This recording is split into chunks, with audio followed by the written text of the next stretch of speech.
Hoy hablaremos de los argonautas y el abandono de Heracles. Cómo Heracles se piantó de la expedición. Resumen de lo publicado. La semana pasada contamos la primera escala de los argonautas, aquella tropa que en los mitos griegos salió en busca del vellón de oro que estaba en Cólquide. Fue aquella primera escala el episodio en la isla de Lemnos, aquel sitio donde las mujeres despedían un olor nauseabundo por causa de una maldición divina. Las lemnias habían matado a todos los hombres porque las despreciaban, naturalmente, con el olor que despedían. Cuando llegaron los argonautas, el maleficio oloroso había terminado. Los argonautas eran muchos, la expedición era comandada por Jasón, uno de los tripulantes fue el héroe Heracles. Un detalle que no hemos contado: el Argo, la nave, tenía el don de la palabra, era un barco que hablaba. Tenía un mástil oracular. Vos querías saber algo, le consultabas al mástil y el mástil te decía.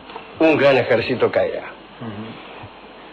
Bueno, después de salir de la isla de Lemnos, donde disfrutaron de las delicias de las damas, que estaban un poco inquietas porque habían asesinado a sus esposos y no habían encontrado novios de recambio, los argonautas continuaron viaje. Desafiados por Heracles, en determinado momento, los tripulantes iniciaron una competencia para ver quién era capaz de aguantar más tiempo remando. Mire si estarían aburridos. Pero bueno, de paso, la nave iba avanzando. El asunto era así: se ponían todos a remar y el que se cansaba dejaba, quedaba eliminado, y quedaban los otros, a ver quién era el último que seguía remando. Muy bien. Después de muchas horas de esfuerzo, solo quedaron Jasón, los Dioscuros, los hermanos Cástor y Pólux, y Heracles. El resto había ido admitiendo su derrota uno por uno. Poco tiempo después, la fuerza de Cástor comenzó a disminuir y Pólux, que era boxeador, ¿no?, desmayado, abandonó el remo.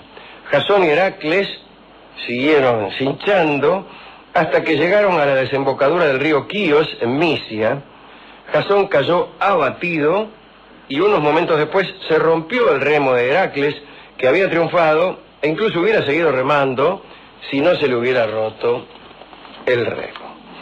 Jactancioso, Heracles miró a su alrededor con ira y también con asco, y obligó a sus cansados compañeros a que volvieran a empuñar sus remos para que pudieran varar a largo a la orilla del río.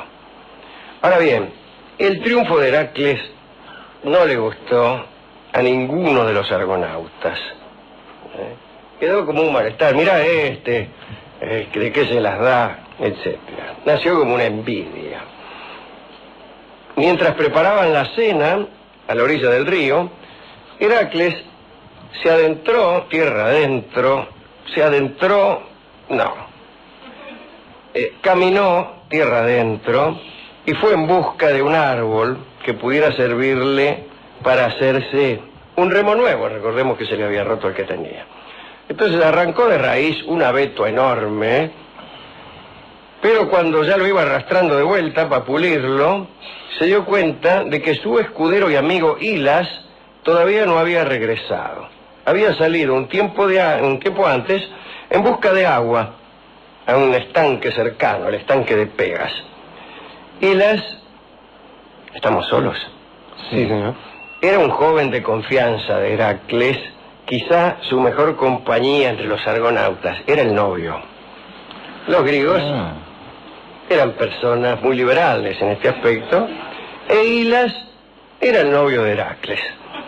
En aquel entonces, tampoco era nada serio. Preocupado, Heracles no tenía novios y novias. Sí. Muchas. Pero Hilas era el novio en ese momento. Y dice, ¿dónde estará Hilas? Preocupado, se hizo acompañar por otro de los argonautas, llamado Polifemo, para buscar al perdido. Otra vez se alejó de los argonautas que acampaban en la orilla y se metió ahí en el bosque. Dice el mitógrafo que al grito de Hilas, Hilas, Graves explica que hay un pájaro en esa región de Misia que canta así. Heracles y Polifemo iniciaron la búsqueda por separado. Al rato volvieron a encontrarse y Polifemo le dijo que había oído a Hilas que gritaba pidiendo ayuda. Polifemo y Heracles corrieron a donde suponían andaba el muchacho, pero cuando llegaron al lugar encontraron el cántaro de agua de Hilas abandonado junto a un estanque. Heracles y Polifemo siguieron buscando toda la noche y obligaron a los habitantes de aquella región, los misios, a unirse a ellos en la búsqueda, pero todo fue en vano. En realidad había sucedido lo siguiente. Dríope y sus hermanas, las ninfas de Pegas, unas ninfas, ¿no?, se habían enamorado de Hilas, lo vieron ahí con el cántaro en la mano y se enamoraron de él. Y le prometieron la inmortalidad y el amor, sin temor a la paradoja. Y entonces, seducido, Hilas la siguió y terminó en las profundidades de una gruta de la que jamás pudo salir. Atención, niños, cuando llevéis un cántaro y desde una gruta salgan unas ninfas y os prometan la inmortalidad y el amor, en el orden inverso, desde luego, desconfiad, porque os meterán en la gruta y ya no saldréis nunca más de el día. Bien, esto es para enseñar a los chicos. Pero esto no lo sabían Heracles y Polifemo y siguieron buscando.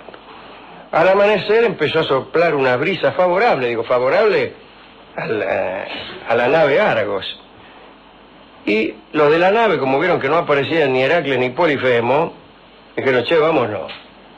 Jasón ordenó que se reanudara el viaje. En verdad, esta decisión era hija de la humillación en la competencia de remo, ¿no? Mirá qué chiquilines. Algunos argonautas protestaron, incluso intentaron hacer que la nave volviese, pero no. Ahí estaban los dioscuros Castor y Pólux, y también Calais y Cetes, los hijos alados de Bóreas, el viento del norte, que dijeron, no, vámonos. Y así fue como los argonautas abandonaron a Heracles en Misia y lo dejaron fuera de la expedición que buscaba el vellón de oro. Algunas versiones indican que el mástil oracular del Argo había indicado que dejaran a Heracles, puesto que pesaba demasiado para llevarlo a bordo. No parece la respuesta de un oráculo. Heracles y Polifemo quedaron entonces solos en Misia y continuaron la búsqueda de Hilas. Incluso amenazaron con devastar toda la región si los habitantes no prestaban ayudas, pero no hubo caso, no apareció. Polifemo se estableció allí cerca de Pegas, construyó la ciudad de Crío, en donde reinó, hasta que los cálibes lo mataron en una batalla. Mientras tanto, Heracles, desde luego, reanudó las aventuras que todos conocemos. Dejó un encargo a los misios, y en honor de Heracles, los misios continuaron durante mucho tiempo ofreciendo sacrificios una vez al año a Hilas, cerca de Pegas. El sacerdote pronunciaba 3 veces su nombre, Hilas, Hilas, Hilas, y los devotos simulaban una búsqueda en el bosque. Cuentan los mitógrafos que existió una venganza tardía de Heracles sobre algunos de aquellos que decidieron abandonarlo en Misia, los argonautas, ¿no? Su venganza cayó sobre Calais y Cetes, los hijos del viento del norte. Parece que Heracles se los cruzó en la isla de Tenos y los mató redondamente. Luego erigió 2 estelas, 2 postecitos, que vibraban cada vez que el viento norte, el papá, soplaba en aquella isla. Linda historia, cómo se quedó de a pie Heracles. Cuando yo leí por primera vez la historia del Vellocino de Oro, probablemente Merced a Monteiro Lobato, pero no estoy seguro, lamenté mucho esa deserción de Heracles. ¿Cómo se van a perder? Era el mejor de todos, el que prometía más acción, y en la segunda parada se bajó. En Chacarita se bajó. Bueno. Yo como son los celos, Alejandro. A veces cuando alguien es de excelencia, sí. Algunos prefieren perdérselo con tal de no tener... Sí, con tal de no quedar ellos terceros. Bueno, usted tiene a alguien a quien dedicar esto, yo a Heracles, desde luego, y a Hila, su novio. Y bueno, a Polifemo, que también se bajó Que a con Polifemo Heracles, se que era un buen amigo. bajó a ver si... Y no iba nada en el asunto, se bajó de puro amigo nomás. Está, y me ha gustado mucho esta idea que deslizó usted, Alejandro, acerca de que el amor requiere de la idea de la muerte. Claro. Me gustó mucho. Sí, eso sí, que deslizó. te den el amor y la inmortalidad es una contradicción, porque el amor existe porque nos morimos. Me gustó mucho. Bueno, hemos ido a la discoteca y no encontramos nada, ¿eh? Pero sí, en nuestra discoteca hemos encontrado un disco que todavía no existe, y que es el disco del Bar del Infierno, y de allí sacamos una canción que canta Karina Beorlegui, y que es Mañana zarpa un barco, una canción que a veces pasamos en versiones instrumentales, pero que hoy vamos a pasar con letra, una bellísima letra, ¿eh? Mañana zarpa un barco, va a cantar, el barco es desde luego la nave Argo, ese barco que hablaba, va a cantar Karina Beorlegui, adelante.